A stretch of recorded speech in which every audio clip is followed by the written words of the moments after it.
Vamos meditar um pouquinho na palavra. Hoje, dia de ceia, é um dia muito importante para nós cristãos, porque lembramos, né, a morte e ressurreição do Senhor. Tudo aquilo que o Senhor fez na cruz, tudo aquilo que Ele fez ao sair da cruz, né? Tudo que Ele fez por nós, que ninguém poderia ter feito, né? Graças a Deus por isso, graças a Deus por ter dado o seu Filho amado para fazer isso por nós, amém? Abra sua Bíblia comigo em Marcos capítulo 15, do versículo 33 até o 37.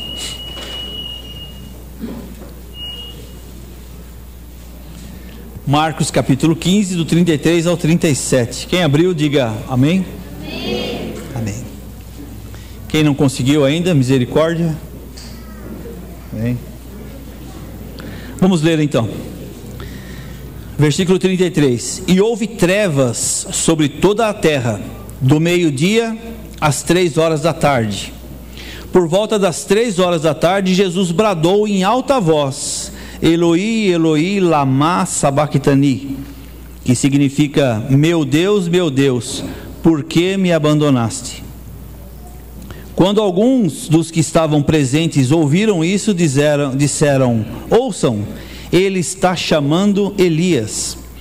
Um deles correu, embebeu uma esponja em vinagre, colocou-a na ponta de uma vara e deu-a para Jesus beber. E ele disse: deixem-nos, vejamos se Elias vem tirá-lo daí. Mas Jesus, com um alto brado, expirou. Amém? Esse aqui mostra o momento, né? Talvez um dos últimos momentos ali, em que Jesus estava na cruz, né? Uma parte de todo o sofrimento, apenas uma parte de todo o sofrimento dele, né? E a Bíblia nos fala aqui que Jesus falou algumas coisas, ele abriu a sua boca e falou algumas coisas, algumas frases foram ditas um pouquinho antes da sua morte. E eu queria fazer hoje aqui uma reflexão sobre essas frases que Jesus falou durante esse tempo que ele estava na cruz, né? Quais foram essas frases e o que ela nos ensina? O que essas frases impactam na nossa vida, né? Então eu gostaria que você pudesse acompanhar aí na sua Bíblia comigo, Marcos 15, no versículo 37, ele falou: mas Jesus, dando um grande brado, nós acabamos de ler agora, ele expirou, né? Através de muitos anos, né, de milênios, o homem construiu muitos altares e nele, né, sacrificou de maneira a absorver os seus pecados, na tentativa de pagar de alguma maneira para Deus a sua dívida, né, através de altares, sacrifícios. Até hoje, né, a gente vê muita gente ainda sem entendimento tentando pagar aquilo que Deus não quer que seja pago, porque já foi pago. Aquilo que Jesus já pagou lá na cruz, um alto preço, como nós cantamos, né? Um alto preço, né? Para nós não tem dívida, para nós é de graça, para nós é a graça dele sendo derramada para nós, mas isso teve um custo muito alto, né? Imaginem no coração de Deus a dor de Deus ver ali o seu filho sofrendo na cruz, levando sobre si tudo aquilo que não era dele, pagando uma dívida que não era dele, sofrendo por pecados que ele não cometeu. Tudo isso por amor a nós, por amor a mim e a você, né? O Cordeiro de Deus, ele se entregou a si e a Deus, né? O pastor Eros já explicou aqui algumas vezes que o fato de Jesus ter se entregado não foi pagamento de dívida nenhuma ao diabo, né? Foi simplesmente para satisfazer os desejos, né, a vontade de Deus, a lei de Deus que havia sido estabelecida lá no Velho Testamento, que para que houvesse remissão dos pecados deveria haver o derramamento de sangue. Sangue de quem? De um cordeiro, né, inocente, imaculado, sem pecado algum. E não havia ninguém na terra que poderia fazer isso por nós, se não fosse o seu próprio filho. Então Jesus providenciou o seu filho para que fizesse isso por nós. Vamos então para a primeira frase. Jesus diz em Mateus 24:37, você procura aí. Jesus diz assim: Pai, perdoa-lhes, porque eles não sabem o que fazem. Essa foi a primeira frase que Jesus falou, e nessa frase Jesus ele esboça aqui o seu pedido de perdão, né?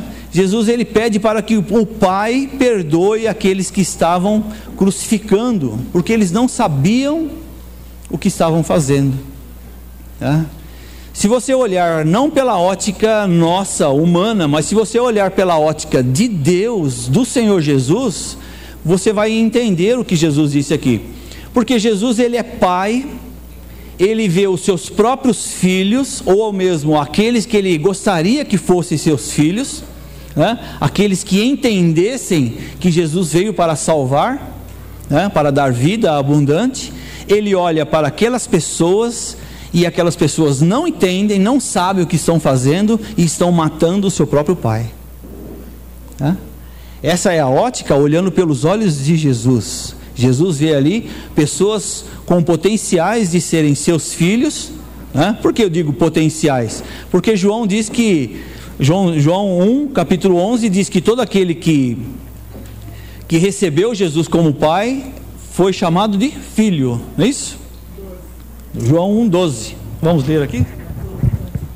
A todos quantos os receberam, lhe deu o direito de ser chamados filho de Deus.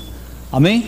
Então, se aqueles homens que estavam ali naquela parte de baixo, olhando para Jesus ali crucificado, se eles tivessem entendido o propósito pelo qual Jesus estava ali, eles não teriam crucificado.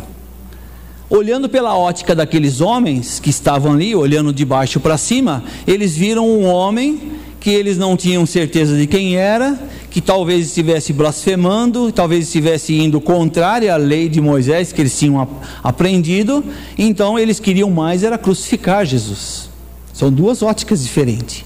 E Jesus, na sua ótica de Pai, de Deus, ele olha e fala: Pai, perdoa a eles, porque eles não sabem o que fazem. Essa foi a primeira frase. Essa é a oração que Jesus, né? Na oração de Jesus ele expressa o seu profundo amor e pede para que o Pai perdoe aqueles malfeitores. O perdão, ele tem mão dupla. Na medida em que nós perdoamos aqueles que nos ofenderam, você quebra a ação do mal que está naquela outra pessoa e ela te devolve amor. Por isso que o Senhor sempre nos ensina a nunca pagar o mal com o mal. Quando você paga o mal com o bem, você quebra, não é verdade? Você quebra a ação que vem sobre você, né? Às vezes não na primeira vez, mas se você sempre agir assim, você vai ensinar aquela pessoa, né, que está interagindo com você, para que ela entenda o que é o amor e o perdão. Ele cura e liberta pessoas envolvidas nesse processo de perdão. Quando você perdoa, você ajuda a curar corações. Quem perdoa é que sente ser perdoado, né? Tem aquela sensação de alívio, né? Coração limpo, lavado. Eu perdoei, eu não carrego mais essa mágoa, eu não carrego mais esse peso sobre mim. Eu perdoei, né? E é assim, o Senhor Jesus ele nos ensina, né? Jesus perdoou para que ele pudesse também testemunhar o seu propósito ao subir naquela cruz, ensinar as nações, ensinar os povos, né, com relação ao perdão, né? Você precisa de perdão? Você precisa perdoar? Essa é uma pergunta que a gente não pode nunca deixar de fazer, né? Precisamos perdoar alguém? Eu preciso receber perdão? Não deixe isso para depois, né? Sempre que tiver oportunidade, faça, perdoe, né? Busque resolver a situação, não deixe que aquela sujeira fique embaixo do tapete, aquela coisa fique para amanhã, fique para outro dia, né? A gente mesmo vai tropeçar naquilo e aquilo vai se complicando, né? Tirar da frente, amém?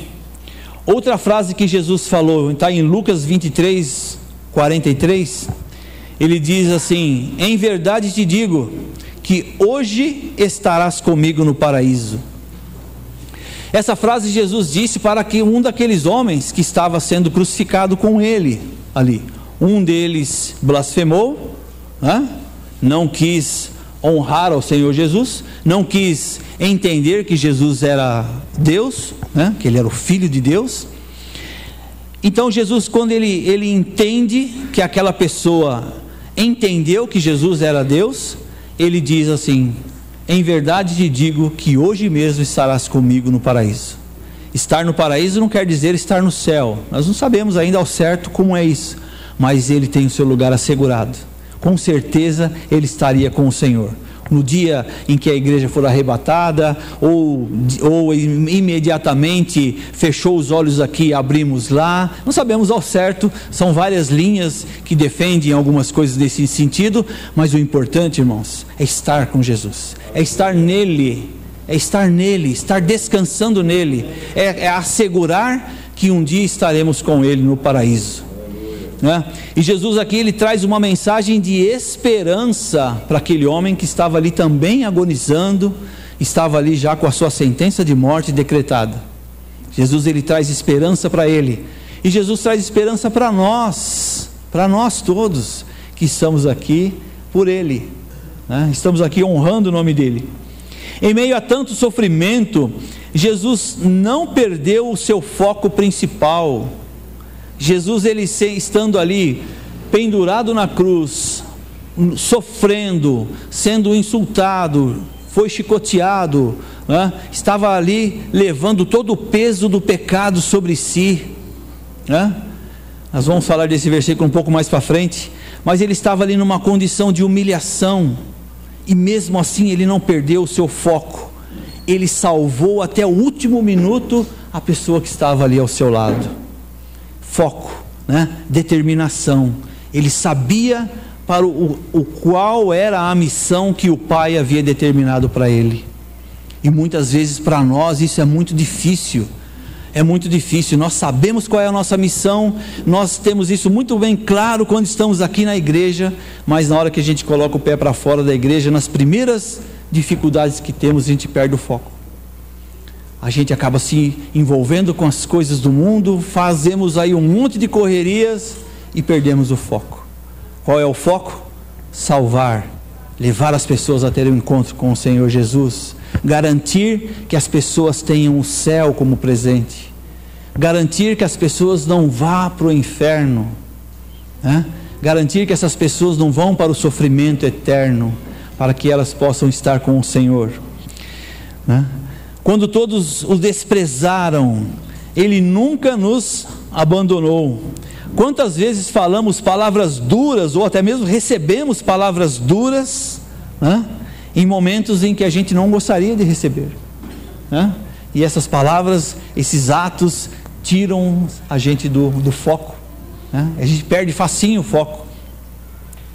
Isaías 53, versículo 3 diz assim, que Jesus foi desprezado, ele foi rejeitado pelos homens, um homem de tristeza e familiarizado com o sofrimento, como alguém de quem os homens escondiam o rosto.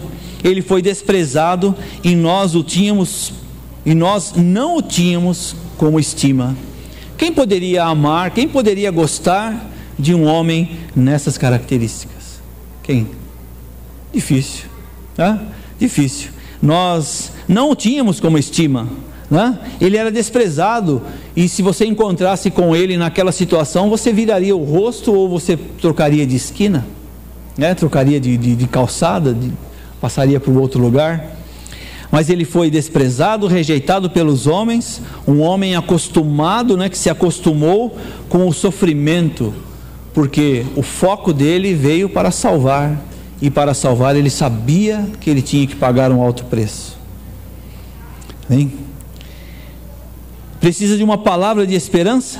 Jesus é aquele que nunca nos desampara. Nos momentos mais difíceis, no momento em que você chora sozinho, no momento em que você muitas vezes é desprezado, você é incompreendido, o Senhor Jesus, ele tem a esperança para nós. Ele sempre nos socorre. Salmo 46 diz que ele é o nosso socorro bem presente no momento da nossa angústia, no nosso desespero, no momento da nossa fraqueza, em todos os piores momentos da nossa vida, o Senhor está conosco. Amém? A terceira palavra, a terceira frase que o Senhor Jesus está em João 19, 27, diz assim: Jesus, vendo sua mãe perto de João, a quem ele amava, disse-lhe: mulher, ele é o seu filho. Essa palavra Jesus quis falar sobre responsabilidade. Ele falou sobre responsabilidade nessa frase. Jesus, ele sabia em dois aspectos de responsabilidade. O primeiro era a responsabilidade dele com o Pai. Quando ele expressa essa frase, ele diz assim: olha, aquilo que era para mim fazer aqui entre nós, humanos, eu fiz, e agora eu vou continuar a fazendo aquilo que o Pai determinou para mim. Continuo a minha jornada. Responsabilidade. Ele não quis dizer, já fiz, estou encerrando por aqui, estou indo embora. Não, continuo. Ainda ele tinha ali a ressurreição, a buscar ali a chave da morte, vencer a outra etapa do seu chamado. Ele continuou a cumprir todo o objetivo que Deus havia colocado para ele. E o outro ponto de responsabilidade aqui, ele fala para Maria e fala para João. Quem são os filhos do Senhor? São aqueles que fazem a vontade de meu Pai. Então está aí, Maria, ele é seu filho, e aí, João, ela é sua mãe.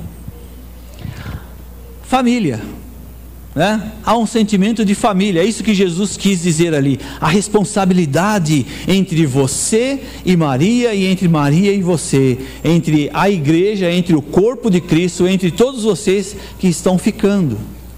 A responsabilidade do corpo de Cristo, porque aqueles que estavam ali eram os que criam nele. Os que estavam mais próximos eram aqueles que criam, e aqueles que criam faziam parte do corpo. Então há uma responsabilidade do corpo entre um e outro. Está dando para entender? Compliquei não, né? Não compliquei, né? Jesus tem a responsabilidade com o Pai e está mostrando ali qual é a responsabilidade da igreja entre uns e outros, um para com o outro. Jesus, ele não diz ali: olha, Maria, eu não tenho mais nada com você, agora você se vira aí com o João. Não é isso, de maneira nenhuma. Jesus, ele não foi grosso, ele não foi mal educado, né? Jesus, ele simplesmente está ensinando mais um momento ali em que as pessoas precisam aprender a ter responsabilidade um com o outro. Então ali naquele momento, responsabilidade da igreja, um com os outros, cuidar uns com os outros. Estou indo para o Pai, vou fazer aquilo que ele havia pedido para que eu faça, né? Jesus continuou. Mateus 12:50 diz assim: pois quem faz a vontade de meu Pai, né, que está nos céus, ele é meu irmão, ele é minha irmã e ela é minha mãe. Jesus, ele não disse, né, que encerraria ali a responsabilidade, mas ele sendo Deus, ele diz assim: olha, esses são os meus irmãos, minha mãe e as minhas irmãs. Amém? Está aqui, Mateus 12:50. O vínculo não foi encerrado, o vínculo foi fortalecido, o vínculo da família do Senhor, o vínculo do corpo de Cristo. Amém? A quarta frase que o Senhor Jesus ele disse está em João 19:28. Ele fala aqui uma frase de humanidade. Ele disse assim: tenho sede, né? Tenho sede. Aqui está um grande paradoxo, né?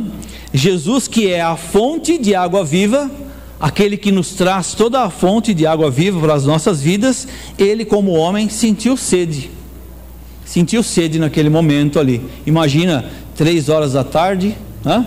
O texto fala que é 3 horas da tarde, já fazia bastante tempo que ele estava ali, pendurado, aquele sol forte, né? Toda aquela adrenalina, aquele sofrimento, aquela situação de estresse muito forte. Chegou uma hora que ele sentiu sede, e quando ele pede sede, o que o homem tem para dar? O que a natureza má, perversa e pecaminosa do homem tem para oferecer? Vinagre. Coloca uma esponja de vinagre num caniço, numa vara, né? E embebeda ela e põe na boca do Senhor Jesus. É isso que o homem tinha para dar, é isso que o homem tinha para oferecer. Poderia ter oferecido água, embebedar ela em água, matar a sede, refrescar os seus lábios, né? Aquele momento de calor, aquele momento tão difícil para ele lá. Mas não, o homem deu aquilo que estava no seu coração, né? Efésios 2, de 1 a 3, diz assim: que estavam mortos em suas transgressões e pecados, nos quais acostumavam viver e seguiam a presente ordem deste mundo, e o príncipe do poder do ar, e o espírito que agora está atuando nos que vivem na desobediência, né?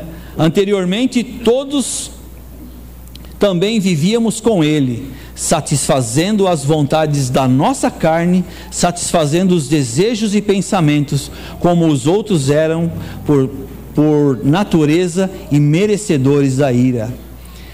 O que Jesus fala o apóstolo Paulo, na verdade, fala nesses Efésios de 1 a 3, ele fala aqui de toda a natureza pecaminosa, de toda a gostosura, né, que o homem vivia nos seus pecados e delitos, né? Fazendo, gostando, era apaixonado em fazer aquilo que era mal, aquilo que era ruim. E no momento em que Jesus precisa, o que o homem tinha para dar? Era aquilo que ele vivia atolado, aquilo que ele vivia, né, no seu mar de lama, né? O vinagre representou naquele momento, né, aquilo que o homem poderia oferecer a ele. Jesus é a água da vida, que elimina a deformação do pecado que está sobre nós. A água da vida, quando ela entra em nós, o Espírito Santo de Deus, quando ele entra em nós, quando nós o recebemos, ele começa a haver a transformação da nossa vida.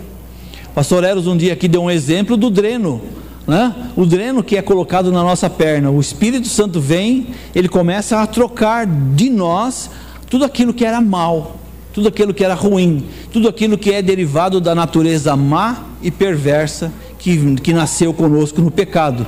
E como luz e trevas não habitam no mesmo espaço, aquilo que é ruim, ele tem que sair, e a nossa opção é fortalecermos no Espírito, para que aquilo que é ruim saia o mais rápido possível, né? O mais rápido possível da nossa vida. Vivemos na plenitude do Espírito, vivemos naquilo que o Senhor quer para nós, amém? A sede é uma das formas pelas quais sentimos a necessidade de mudança, necessidade de buscar a Deus, a sede de Deus, né? Ter fome e sede da palavra, sede da justiça, buscar santidade, isso que o Senhor tem nos ensinado. Buscar santidade, ter sede da presença dEle em nossa vida, ter sede da palavra que muda a nossa vida, ter sede por esse Espírito maravilhoso que entra na nossa vida e consegue fazer mudança, transformar o homem mau no homem bom, né? Tirar de nós aquelas atitudes, aquelas práticas imundas, mundanas, aquelas práticas que desagradam a Deus. Somente o Senhor, somente o Espírito, somente a palavra é quem pode fazer essas mudanças em nós, amém? A quinta frase que o Senhor nos mostra está em Lucas 23, versículo 46. Lucas 23, 46.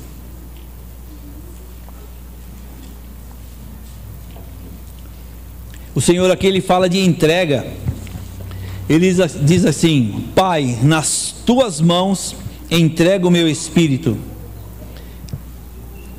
Jesus ele dá um brado em alta voz, né?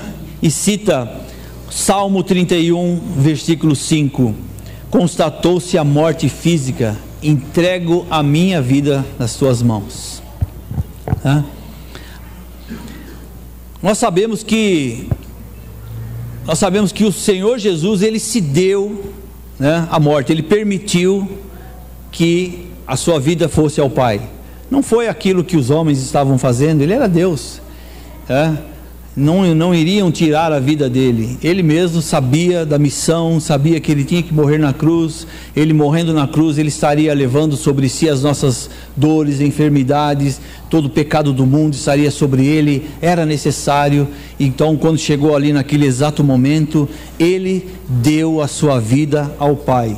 Pai, nas tuas mãos entrego o meu espírito. Então não foi a lança do soldado que cortou o seu lado, não foi a sede, não foi o vinagre, não foi a exposição naquela cruz, não foi a dor que ele sentiu, mas foi a vontade própria do Senhor de entregar a sua própria vida nas mãos do Pai.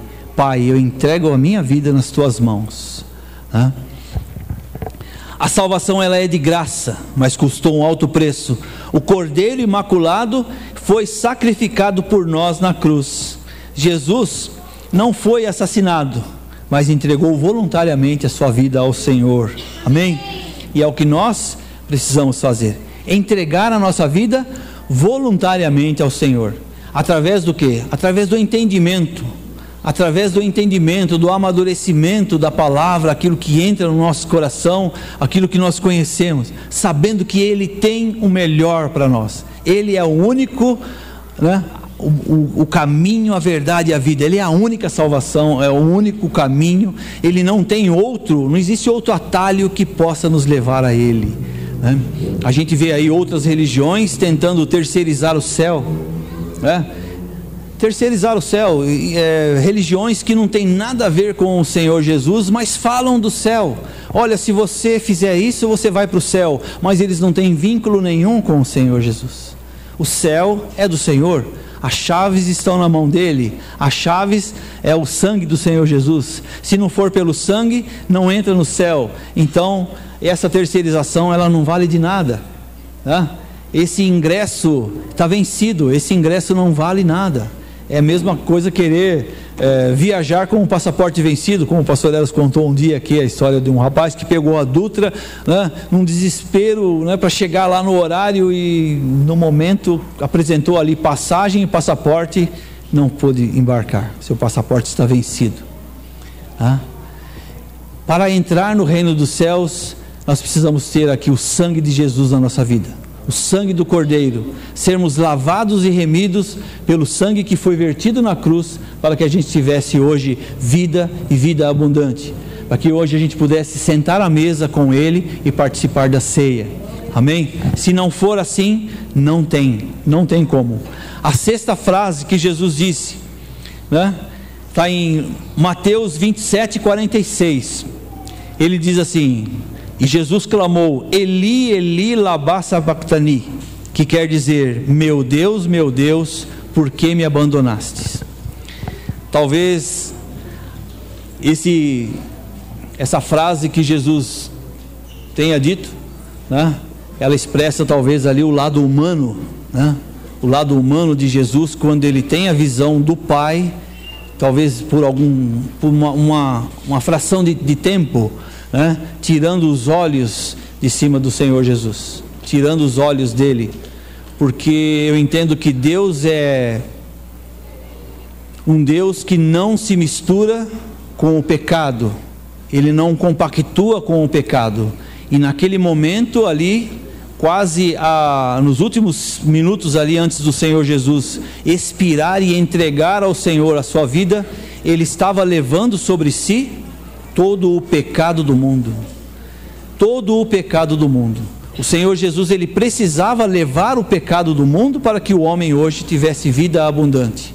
E como Deus, ele não compactua com o pecado, por uma fração de tempo, por uma fração de minutos ali, ele tirou os olhos do Senhor Jesus, não por maldade, mas para que não houvesse, para que houvesse ali a validação, né? Se é que dá para usar essa palavra, né? A certificação ou a validação daquilo que o Senhor Jesus estava fazendo, né? Deus mostrar que Ele ainda continua puro, né? Santo, sem pecado, mesmo naquele momento em que o seu filho estava cumprindo aquilo que o Senhor havia determinado para ele, né? Foi o grito de dor por ter levado sobre si todos os nossos pecados, as nossas enfermidades. Está lá em Isaías 53, versículo 4. Certamente Ele tomou sobre si as nossas dores, as nossas enfermidades, sobre si Ele levou as nossas doenças, contudo nós o considerávamos castigados por Deus. Quantos não viram aquela cena e leem e acham que Jesus estava sendo castigado por Deus? Ele não estava sendo, ele estava apenas cumprindo aquilo que Deus havia determinado.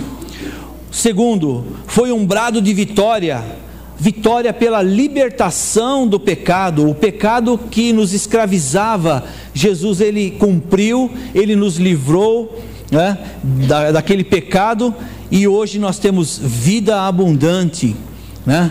Aquela dívida que havia, que era contrária a nós, Jesus pagou ali na cruz. Aquela dívida, ela foi cravada na cruz do Calvário, né? Colossenses 2,14 fala isso. E ele cancelou a escrita de dívida que consistia em ordenanças e que nos era contrária, e ele a removeu pregando na cruz.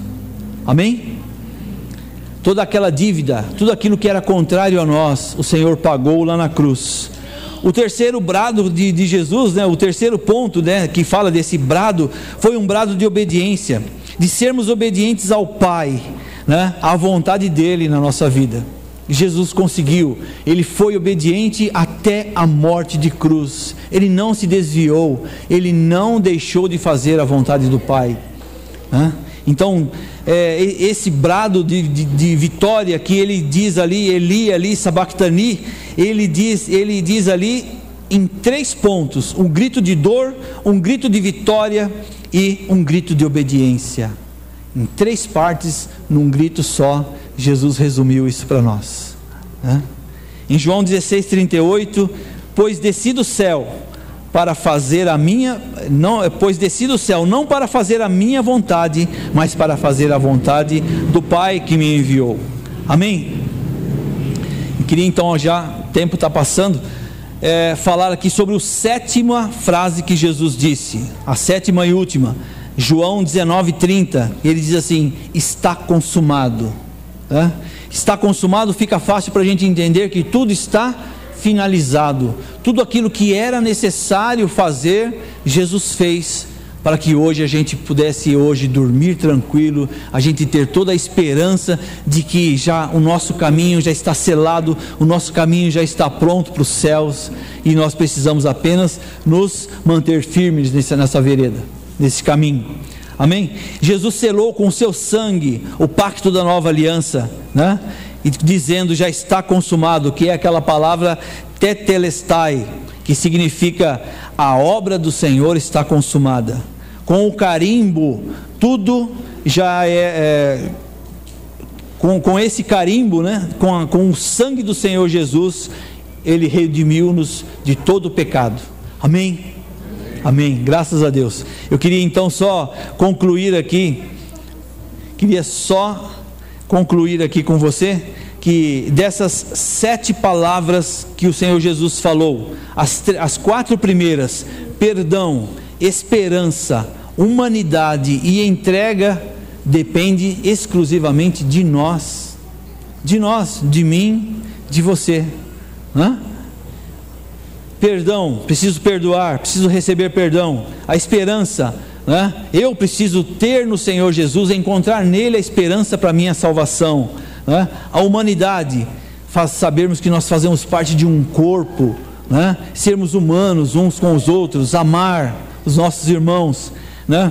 Nos entregar cada dia mais a Ele, né? Em oração, na obediência, entregarmos na leitura da palavra, nessa comunhão de convivência com Ele todos os dias, né?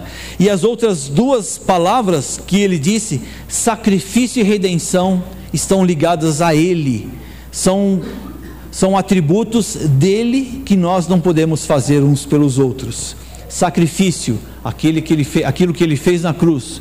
Nós não precisamos carregar cruz, nós não precisamos fazer altares, não precisamos tentar pagar aquilo que já foi pago, né, pelo Senhor Jesus. A redenção, os nossos pecados, só quem tinha o direito, só quem tinha o poder de perdoar os nossos pecados, lançá-los no mar e nunca mais se lembrar deles, era o Senhor Jesus. Então o que eu quero dizer para você, irmão, aquilo que está nas suas mãos, faça. Aquilo que está ao seu alcance, faça. Perdoe, ame, né? Ande com os irmãos, né?